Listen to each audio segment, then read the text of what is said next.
Hi, and welcome to GamersPlane, a channel dedicated to tabletop role-playing, and particularly play-by-post role-playing on gamersplane.com.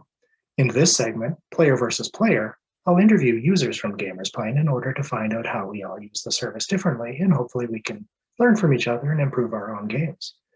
In today's segment of Player versus Player, I'll interview user Kalajel, and we will discuss whatever we want. I'm Qralloq, and this is Gamers Explain. Hi, and welcome to Gamers Explain. I'm Qralloq, and I've got with me Kalajel.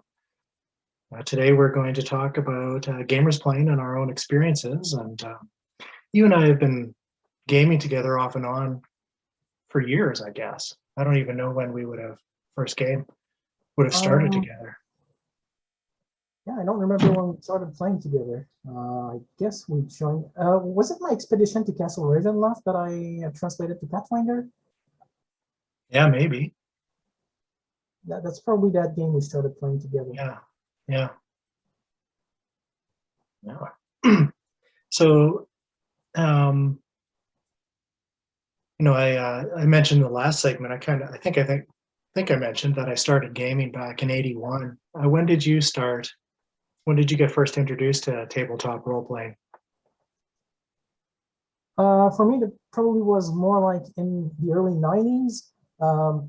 Back in elementary school and during high school, me and my friends were a big fan of the Choose Your Adventure books. Right, yeah. And at one point, one of my friends came to us and told us, guys, I found this amazing Choose Your Own Adventure books. You can play with multiple people. And we're like, what? What are you talking about? Turns out that game was Le Noir, the French version for the Dark Eye.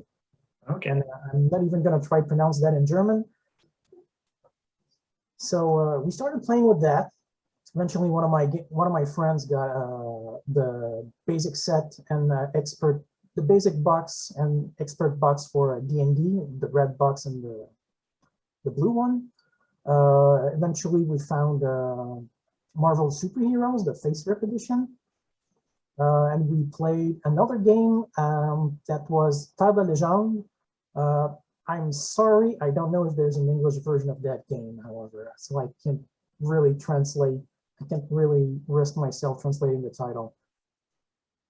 But those were pretty much my first game. Then eventually, when I graduated from high school, I met a bunch of different people who introduced me to a bunch of different games. Basically, every time someone came to me with a game, I was willing to try it. Yeah. And that's continued to this day, it looks like. Pretty much, yeah. Yeah. So so years pass, the internet is invented. We all happily ignore it for the next 10 years for gaming purposes. And how did you find play-by-post gaming? I was on the Dungeon Slayers forums, and one of the users wanted to start a Dungeon Slayer game, and we started that game on the Dungeon Slayers forum. And eventually, he asked us. They were starting the Star Slayer playtest at that point, and he asked us if we wanted to try the Star Slayers, the sci-fi adaptation of those rules. And he said, I found the perfect site for that. It's called GamersPlane. Come there. We're going to game there. You see, it's awesome. And it was me, Dextalin, the guy who ran the game, Fungi guy, Previs Domus, and someone else that I'm forgetting. I'm very sorry for the person I'm forgetting, but my memory sometimes plays tricks on me. Yeah, well, that's interesting. So, yeah, it was my introduction to GamersPlane.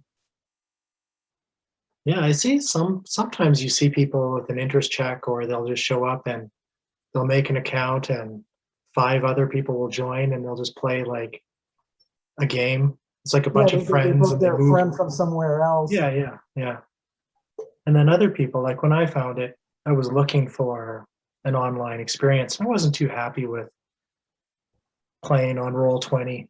I was in a Facebook group. It was like Roll20 Facebook one-shot group or something, and people would just post one-shots of all kinds of things. It's like, I need 12 guys to play Call of Cthulhu, or I need 4 guys to play Troika or something, right? And they would just random pickup games.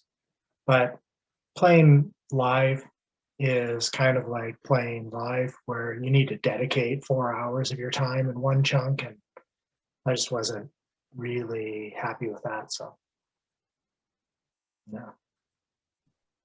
I think I found Gamers Playing on Twitter, actually. And I'm not sure, but it might have been s1e02's Twitter handle posting it back in the day. Or maybe Unique Exemplar. My memory's worse than yours, I think. Don't ask me, I don't know. Yeah, so one of the questions I often, that I really have a burning curiosity for is, you've run a bunch of different games, and you definitely aren't shy about starting new games, but if you had a dream game, either as a player or as a GM, what would you characterize that as? Do you have something specific in mind? I always wondered what a big MMO play-by-post would look like. Like tons of player, no limits. It would probably require quite a few game masters for that as well. But yeah, I was wondering what it would look like. You create a big world, a big continent. People start in various areas, and they meet up. They create, they form small communities. Sometimes they meet another player community. They might trade with one another. They might attack one another. They might explore, find dungeons to raid, and such and such. I've always wondered what it would look like, but that might be a bit too ambitious, though.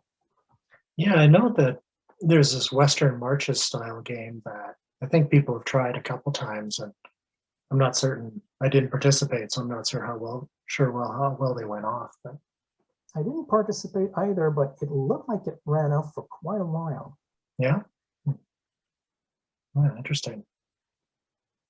Now, when we were talking about what kinds of things we could talk about, you mentioned the golden rule, and I think this is something that I really take to heart as well once you explained what you meant by it. So what do you mean by the golden rule of play-by-post gaming, or gaming in general? Well, the golden rule is pretty simple. It's your game, you bought it, you can do whatever you want with it. If there's a rule you don't like, you modify it, you take it out. If you think something's missing from the game, you add it in. You might just say that it's just homebrewing. To a certain extent, it is, but I think a lot of people kind of forget about the golden rule, and they kind of get stuck into this mentality of what does the book has to say about this and that and this and that. And to me, role-playing game is a little bit more freeform. You do what feels right.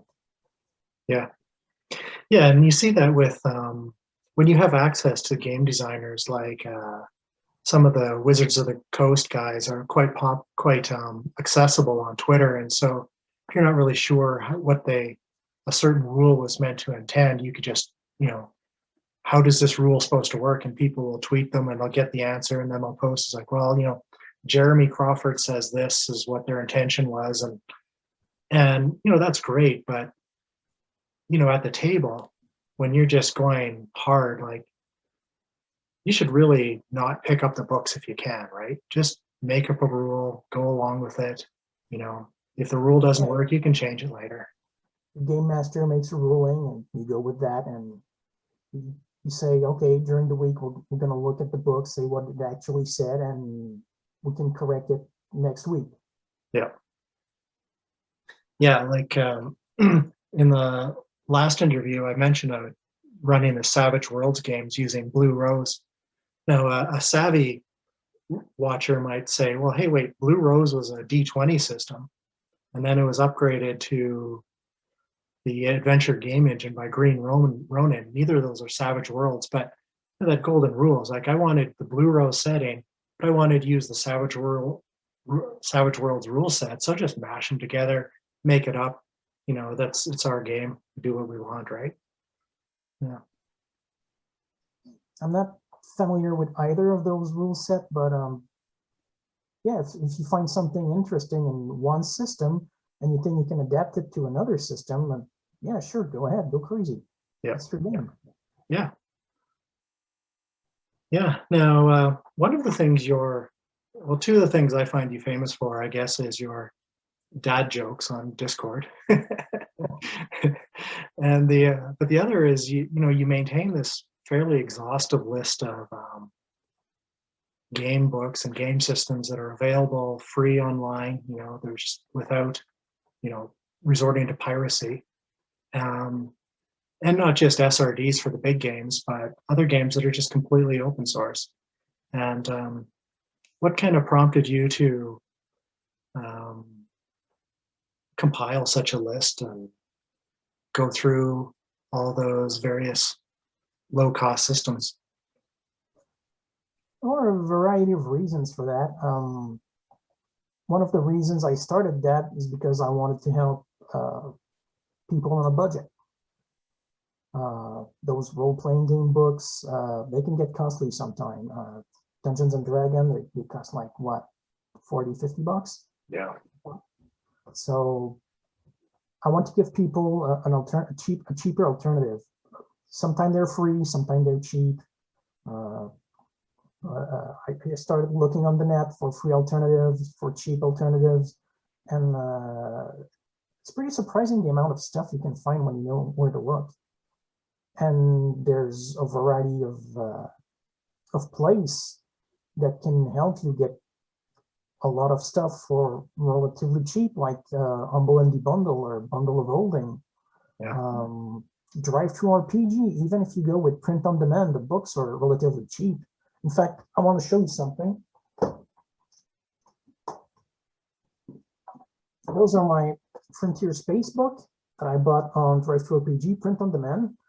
Those were about $19.99 USD each. Really? Wow. Look at the size of the books you get. So, including shipping and handling, you get 2 books for a little over what Dungeons and Dragons core books cost you. So even print on demand is a really good alternative. Drive-through RPG, DM's Guild, Lulu. Those are all very good options. Yeah, yeah. Yeah, even if you want the print books, yeah. I've taken rule sets before and printed them off on the laser printer at work, and it's just ugly, right? But that sort of high quality printing on demand is just becoming so accessible. I do that sometime too at work. I work at a small printing place. We do that's pretty much all we can do for binding, but I can print books as well. I purchased PDF I purchased, of course, print them, and yeah, you get pretty cheap supplements that way. Yeah, yeah. Yeah, no, the impression one would have with, gaming on the cheap, or at least free systems that have very low cost online, is that they're probably going to be quite rules light, from the one-page RPGs like Lasers and Feelings up to much more complex ones where they're, they make a 100-page PDF available for free. And for whatever reason, they do that.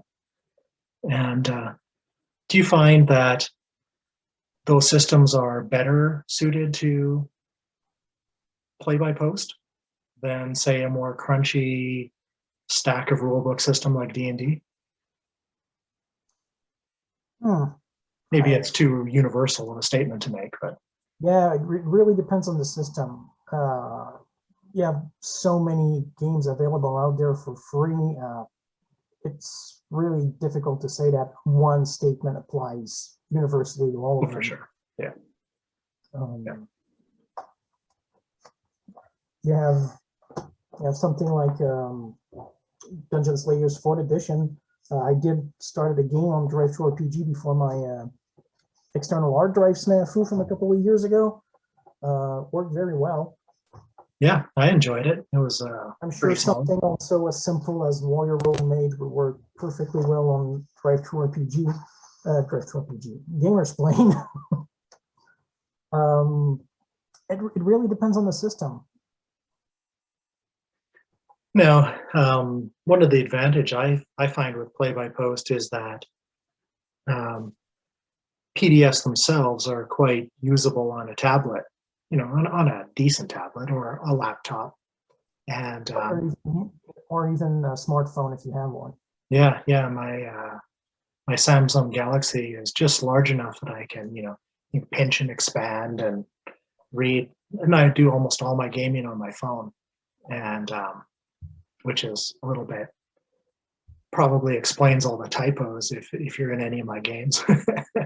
But you seem to print a fair bit of the games. You find just easier to reference, easier to page flip, find things, or you just like the experience? Yeah, I like the experience of having a book on me. I don't have a smartphone. I do have a tablet, but I find out that I don't use it as much as I thought as I would. So I don't know. I guess I'm just old-fashioned. Yeah. And at the game table, I find people will bring their laptops and like, well, I got all my rule books on the laptop, and then they start messing with spreadsheets and things like that. And it's like, put the laptop down. Like, let's just play. We'll make up rules. But yeah. Yeah, what else should we talk about? Well, I covered pretty much all of my notes. So how about that local sports team?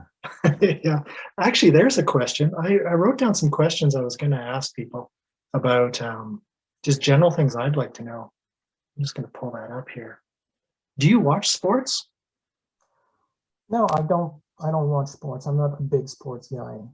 So here's a random theory, and half the audience will just argue with me about it. But I'm in a lot of live games, and I think it's fairly universal that almost none of the people I game with like sports. And I mean, I'm not an avid sports fan, but I'll watch football, a few times a year. And I used to spend a ton of time watching tennis and auto racing and things like that, even hockey. But I think it's pretty odd and pretty unusual in RPGs themselves. And I think if you look around, you only find two RPGs really that are based on sports. There's a few wrestling based ones, but wrestling is really theatrical, so maybe that's part of it. And I think there's some and Blood Bowl, which is a little bit like football. It's more of a board game, so yeah. You sort of also have role-playing games based on fighting games like Street Fighter. Yeah, yeah, yeah. So the games that we've played in, other than maybe Ravenloft, we've, a lot of the games are homebrew systems and whatnot.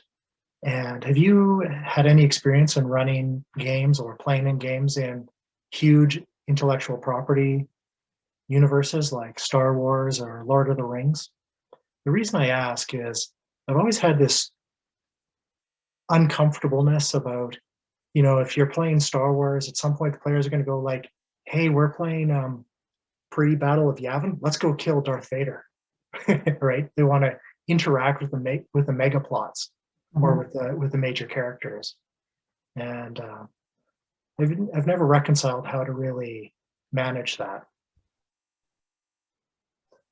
Well, if they want to go mess with Lord Vader, they deserve everything that's coming to them. Yeah. But yeah, I've played some Star Wars. I've played some Marvel superheroes game. I mentioned the Phase Rip one earlier, and there was another one that came later with cards. I tried both of those. That never happened in any of those games that I played. Nobody ever tried to mess with like the main established continuity. Right. So that's not something I have experience with. Yeah. I ran a supernatural game years ago in real life, and in the very first episode, Sam and Dean show up in the Impala, basically tap the players and then disappear, right? So just kind of a nod to the broader universe, but then they were just doing random Canadian stuff in Vancouver. So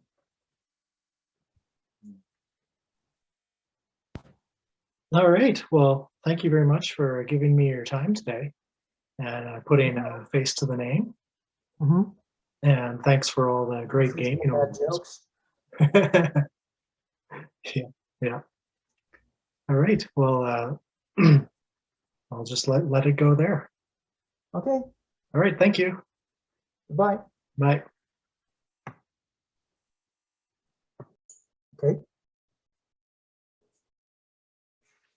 Hi, everybody. It's Qralloq. I'm back with Kalajel, if I got that right this time. Yep. Okay. Not Kalajel, which I've been saying in my head for about 5 years. Well, it's good either way. I knew you were talking about me. I mean, who else could have? This point. Yeah. You.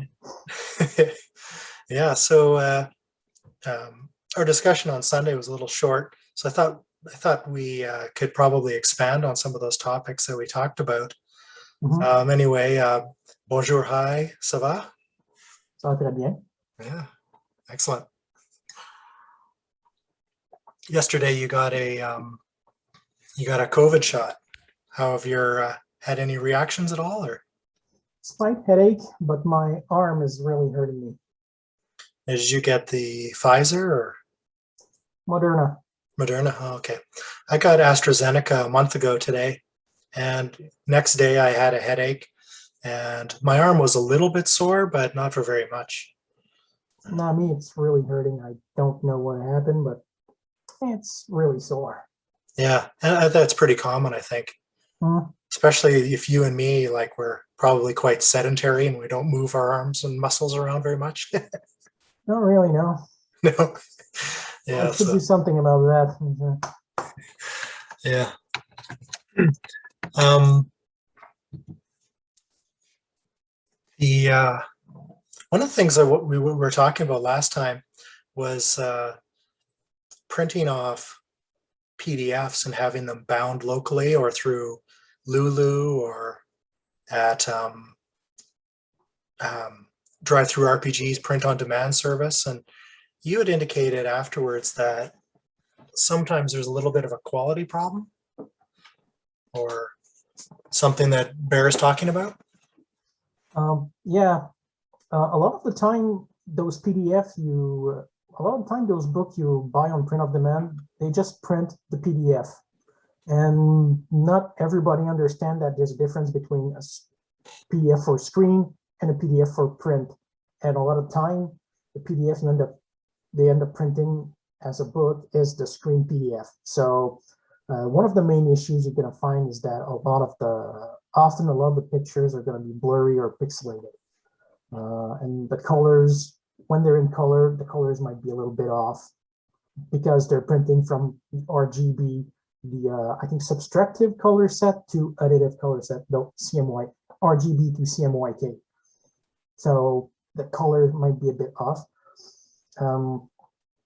Certain game companies will probably have a PDF for print, so those are going to be better quality. There are also some products that offer you, I have my notes here, I forgot the exact term.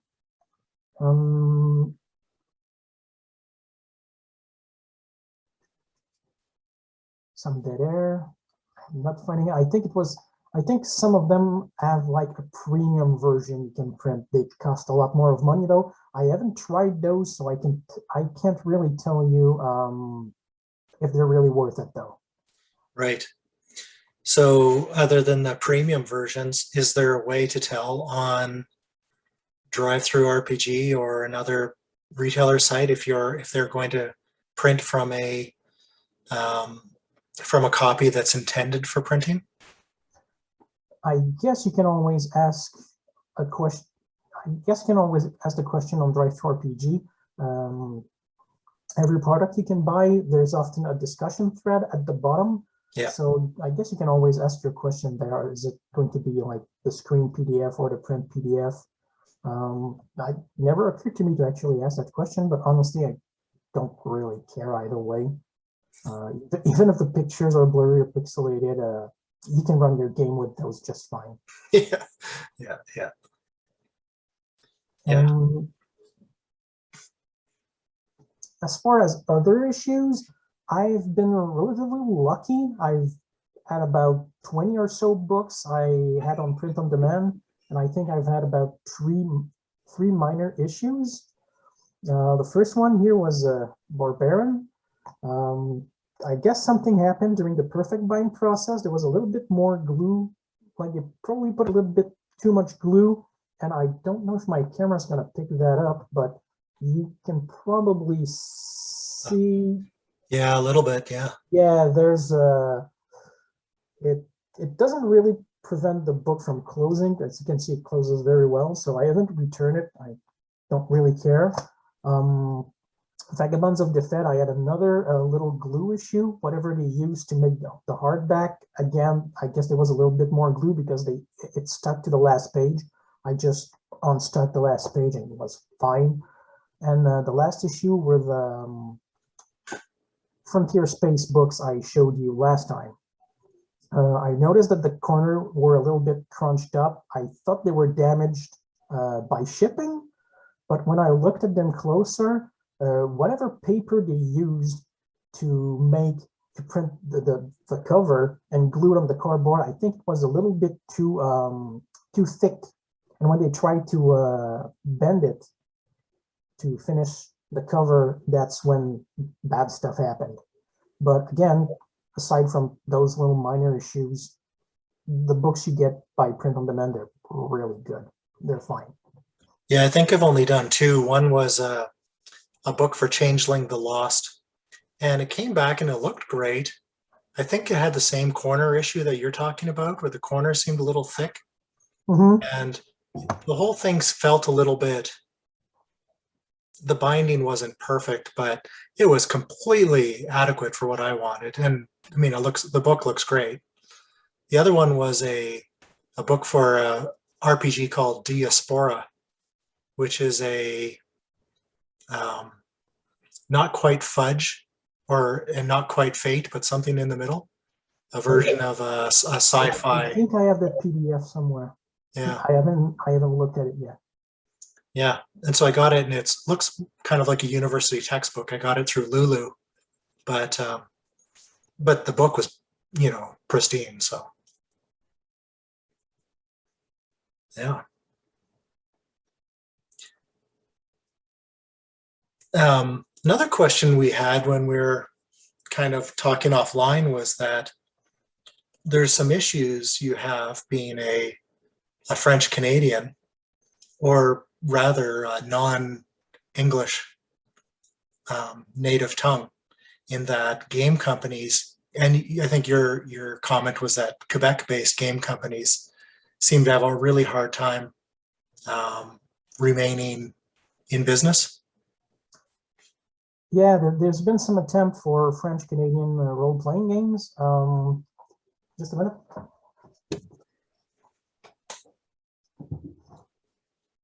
I wasn't prepared. I didn't know you were going to bring that up. But yeah, the latest attempt was Windrose production, Qralloq. Yeah. It started in 2013. Sadly, the company went bankrupt like late 2019, early 2020, I think. Don't remember exactly when. Yeah, hold up that cover again. Now that is just gorgeous, eh? Yeah, they've managed to find an artist that did this gorgeous cover for them for very cheap. It's probably like the cheapest cover they managed to purchase. Yeah.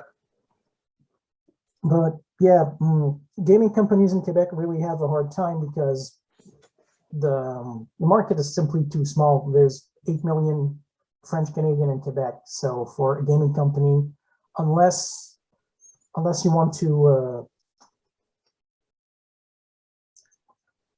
hit the European market in France or Belgium, or maybe you start doing your book right off the bat, French version, American English version for the Canadian American market, they're going to have a really hard time staying in business. Yeah. Yeah. So you game in real life as well. Yeah. What does your troop do? Do you use all English speakers as well and just make do with an English product, or? Yeah, we're all pretty much bilingual, so we use English product when we game mostly because they tend to be cheaper. It doesn't show, but when you purchase a translation, you have to pay for translation. A lot of the time, that translation is made overseas. So when the product is shipped, it crosses the Atlantic back here. So you're paying for the transportation. And I guess during the translation too, because French language and the English language are different, the layout might change. So you probably have to redo the layout of the book. So you're probably paying for that as well. And I've seen French version of books that had a markup of up to 50% or more. Yeah. So if you're French Canadian and you don't speak English, your hobby is going to cost you a lot. Yeah, we in my business we prepare documents in English and in French. The French part is really just a small segment, and none of us speak French, so we have to rely on translators. But even in a 5-page document, switching it to French will sometimes add another half a page, and then everything's all doesn't fit the same way. Mm-hmm.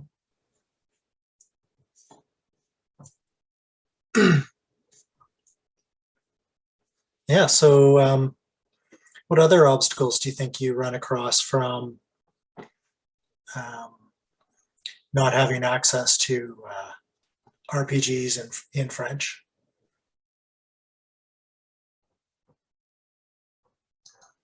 Aside from that, there aren't that many obstacles. I mean, there's well, no, that's not entirely true. French products, we can purchase a role-playing game made in France. We still have to pay for the shipping overseas, but no translation, no redoing the layout. They're a little bit cheaper, but a lot of the time it's a French that doesn't really correspond to the French we're using here. So those often feel weird. Yeah. Yeah. What benefits do you think there are from using such products, given that your troops are largely bilingual? Well, I can really broaden their gaming horizons, introduce them to a lot of different games. I try with my gaming group presently, I try to use mostly games that are either free or really cheap. So if they want them, it's not a problem for them. Yeah. Yeah. Yeah. If you're ordering books off eBay because the publisher's out of print, or they're all coming across the pond, that can get pretty expensive for half dozen people buying all the books. Yeah. Yeah.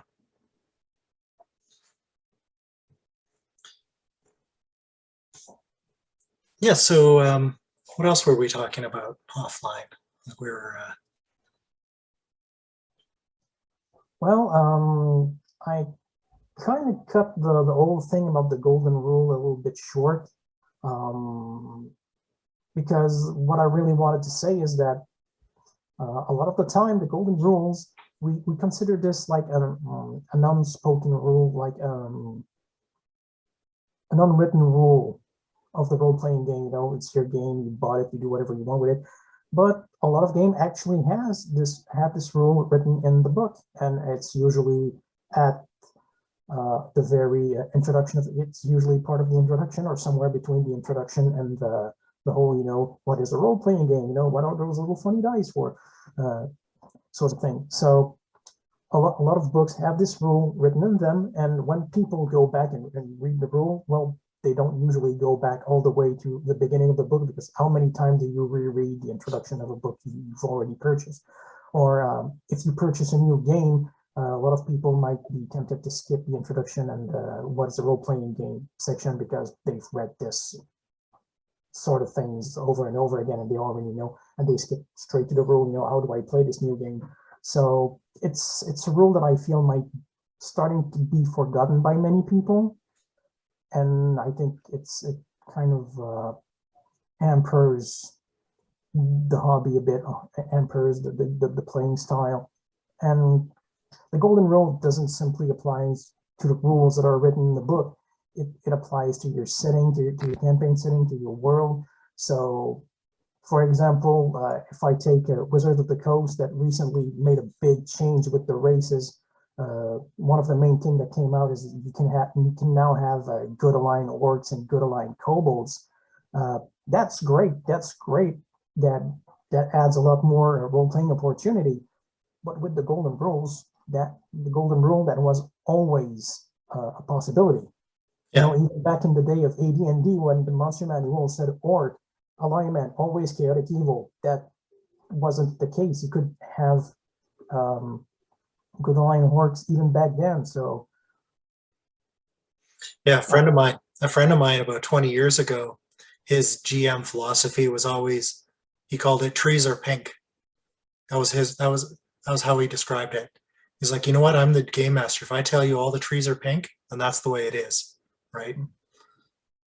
yeah, I heard something similar. Like, if I tell you that dwarf can fly, you tell me, sir, yes, sir. How high can they fly?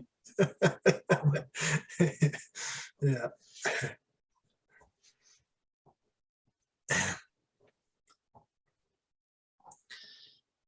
Yeah, so I think the golden rule is a great one, and I think it probably quite shines in PvP because we're making up so much.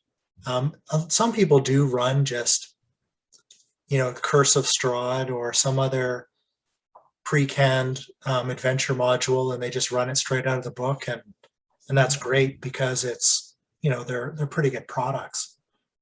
But a lot of what we do is homebrew anyway. Even when I run a pre-made module, I usually change stuff because either I don't like some of the stuff that's already in the module, or I know someone else is like familiar with the module, or I have this player that has this bad habit of reading module he's playing in, so I want to change things up to keep him on his toes. I ran Death House, which is kind of the intro for Curse of Strahd. I think they released it as a free module or something. I think Curse of Strahd starts at level 3, and so they gave you Death House to get your characters from level 1 to 3. Anyway, I was running a D&D game, and we did Death House, but none of them knew it was a module. Like, it just kind of fit right in, right? Never had the paper in front of me, and just changed things enough that they went into this house and had to deal with a haunted house. It was only later I told them it was an actual existing module.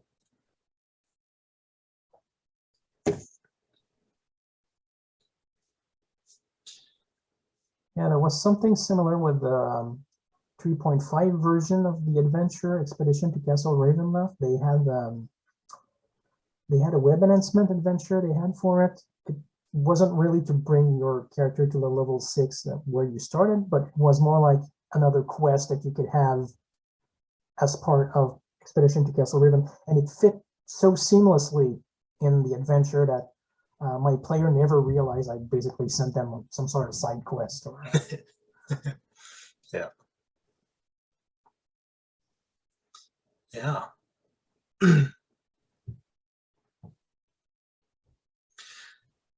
One of the questions I had was, and we haven't prepared for this, so I'm going to spring it on you out of nowhere.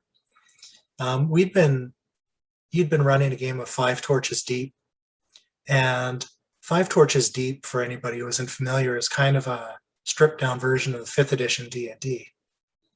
And what do you what draws you to that style rather than using the D&D rule set? Well, the D&D rule set, I kind of have some issues with it.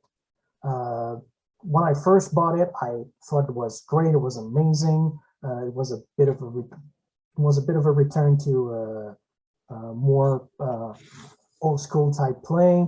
But then eventually, the honeymoon period kind of ended. The rose-tinted glasses came off, and I started noticing all the little flaws and I met other people online who also noticed those flaws. I saw videos of people on YouTube who noticed those flaws and pointed them out. And I started thinking, like, 5th edition is really poorly put together, and I wanted an alternative to 5th edition. And just happened that Five Torches Deep came out, and I looked at this, and I really liked this the more old school style of rulings over rules, and I felt like, yeah, I want to play that.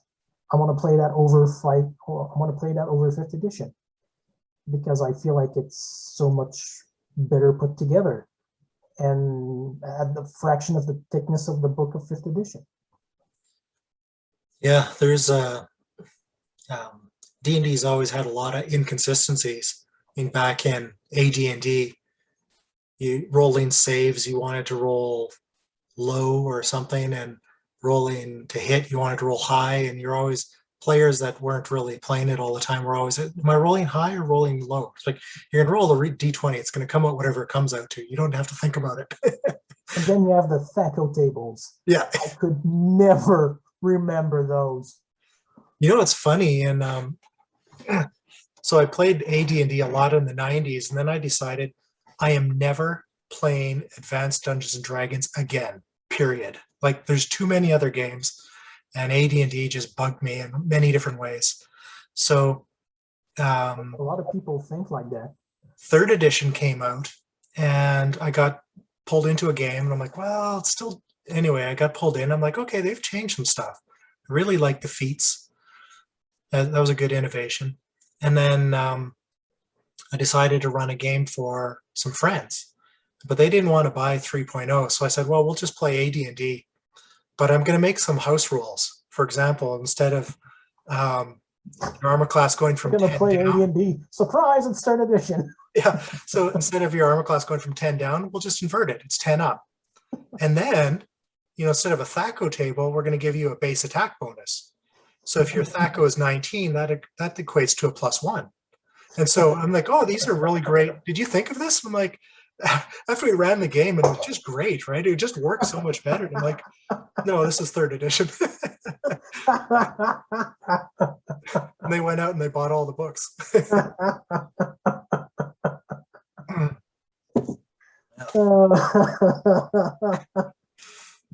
That's amazing. Yeah.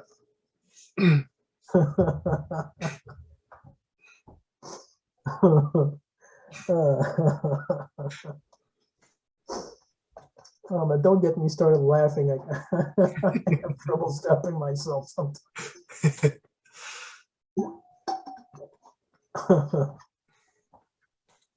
Yeah, so the golden rule. We had one other thing we were going to talk about.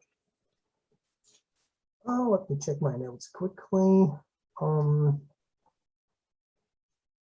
Oh yeah, you asked me what kind of free games, among all of the free games that I found on the internet, what type of free games would be hard to play on a play-by-post format. Yeah.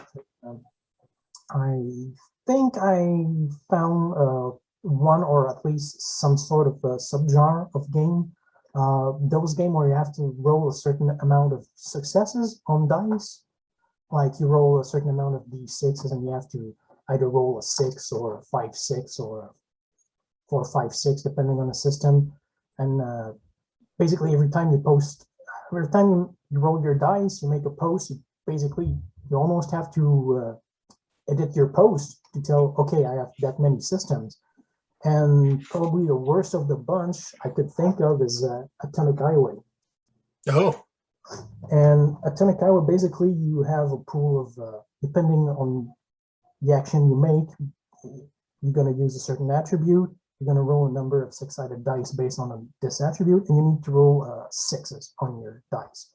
Now, if you roll a 6, great. You re-roll it to see if you roll another 6. If not, you put it aside. But then your dice that didn't roll 6, you have skill points that you can use to change those dice into 6s, possibly. yep. Right. So now you have to go back, edit your post.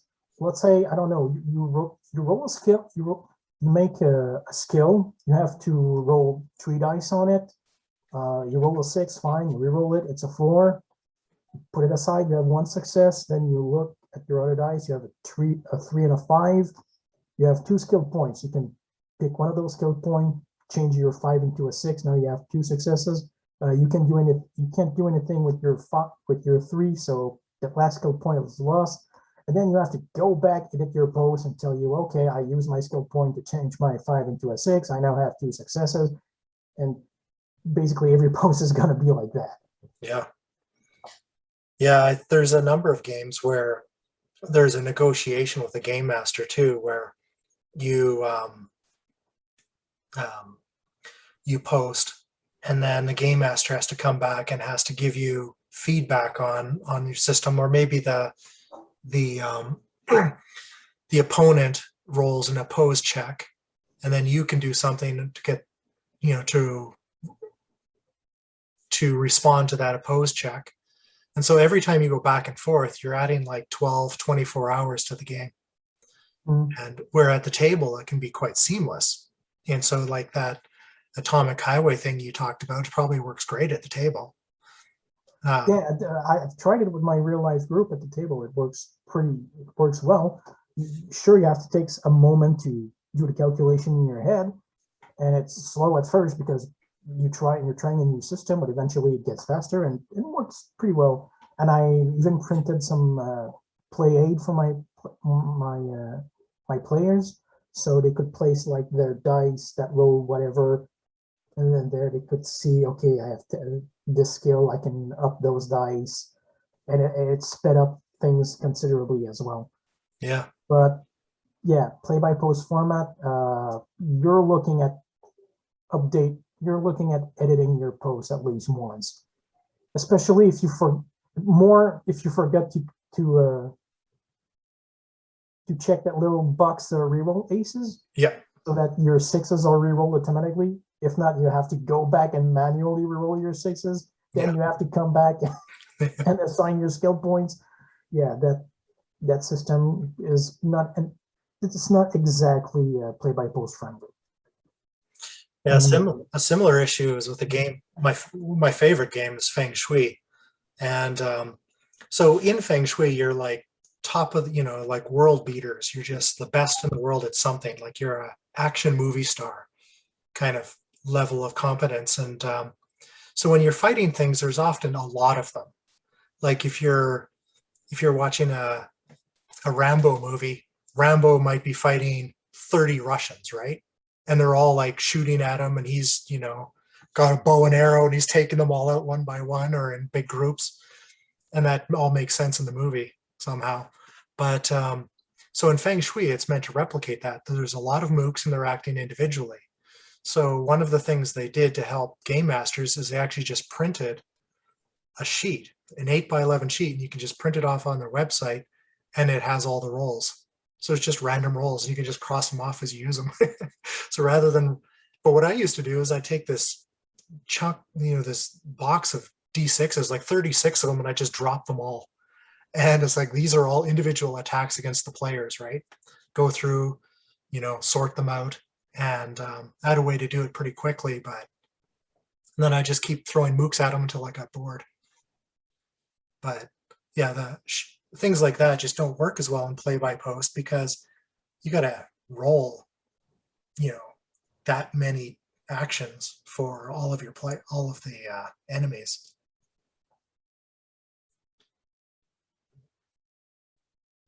Yeah, if you want your rolls to come out neatly instead of like writing 8d6, you have to go 1d6, comma 1d6, comma Yeah. 1d6, and yeah, that significantly adds to their posting time. And even Frontier Space that we're playing right now, you're in my Frontier Space game. I did tell you that I used originally I used the initiative. You roll at the start of the fight, and then we kept that initiative all the way through. But the game is meant to roll your initiative every round. And then I started asking players, should we do this, and how should we do this? And there were some suggestion that I do believe that when you made your post for your action this round, you'd also roll your initiative, so it would already be rolled for next round. Uh, like small tips like that. Yeah. And even tracking multi-action penalties, like every time you make an action, it's -20 to the next. So players have to track that as well. It's more extra work, and on play-by-post, well, it's more stuff you have to type.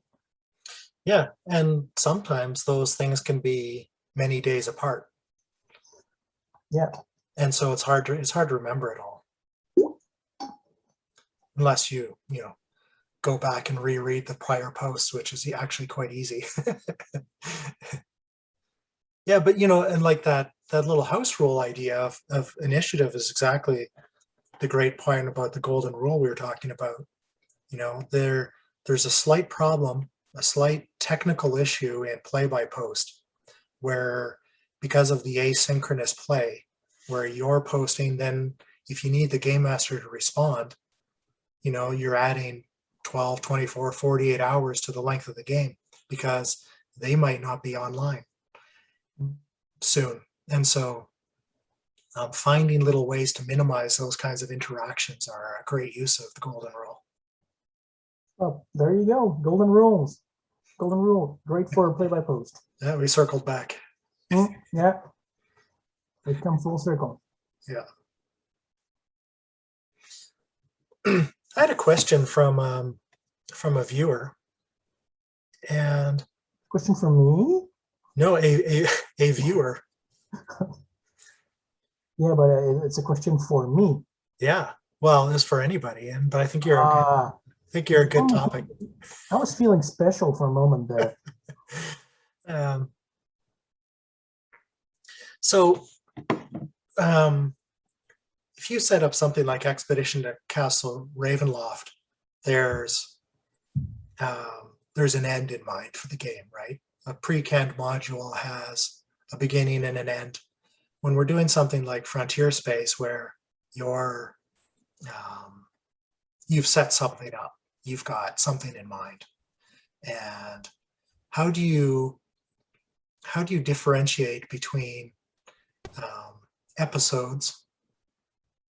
Like how do you structure the game so it feels episodic, where you can come to like mini resolutions, or is that something you try to do?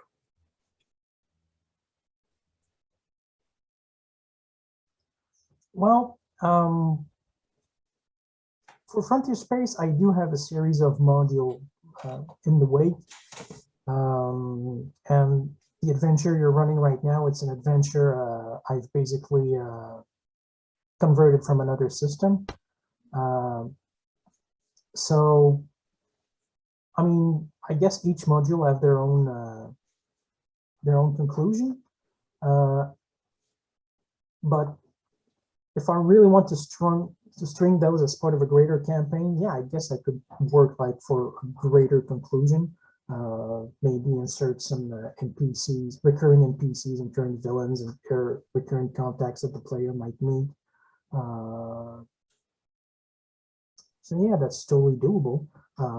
It's a little bit more work, but it can work. Can work great. Yeah. Yeah, great. Yeah. I don't know how long we've gone. My computer isn't keeping track. But I think we, with the, I think you and I could probably talk about this kind of stuff for like hours, right? Well, yeah, definitely, because I gave you a lot of ideas on Discord, in private discussions we had. Yeah.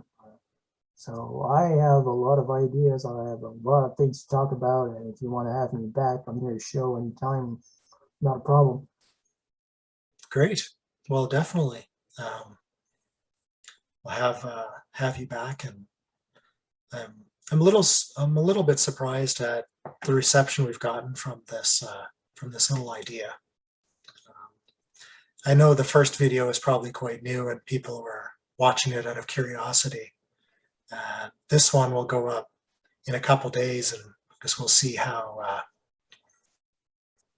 much interest there is for repeating it. But I know personally, even if there's nobody else viewing it, this is just it's been a great chat, like finding out, we can talk about Discord a lot, but really kind of getting into the weeds of things is really cool for me. So Yeah, and exPlane is a great community, and people are very friendly to one another over there. And it's like, I guess we all consider each other friends. So we're like very interested to hear what people have to say. We're probably curious of putting some faces on some names. So yeah, it doesn't surprise me that your show was very popular with exPlane. yeah. Well, so as we wrap it up for today, then what I'd like to invite anybody watching is that